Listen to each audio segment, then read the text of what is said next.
প্রচুর ঠান্ডা পড়তেছে আমাদের এখানে, বুঝছেন, অলরেডি মাইনাসে চলে আসছে।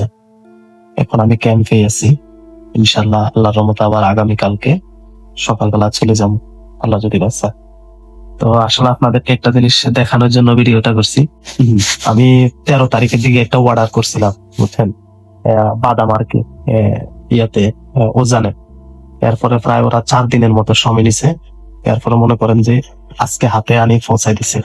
তো সবচেয়ে মানে মজার বিষয় হচ্ছে এটা, দেখেন এদের দেশে মনে করেন যে যে অনলাইন বিজনেস বা ব্যবসাগুলা এত যুদ্ধ বিধ্বস্ত এলাকায়, এরপরও মনে করেন যে এইসব জায়গাতে পর্যন্ত তারা এগুলা পৌঁছায় দেয়, মানে আমাদের হাতে পর্যন্ত আসে নাই।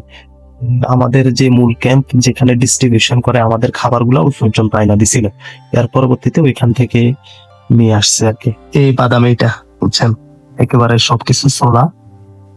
এটার দাম হচ্ছে কত, প্রায় 550 রুবল নিছিল। তো এখানে পর্যন্ত প্রায় 650 রুবল, 100 রুবল মনে করেন যে ওরা ইয়ার খরচটা নিছে আর কি, যে হাতে পৌঁছে দেওয়া পর্যন্ত।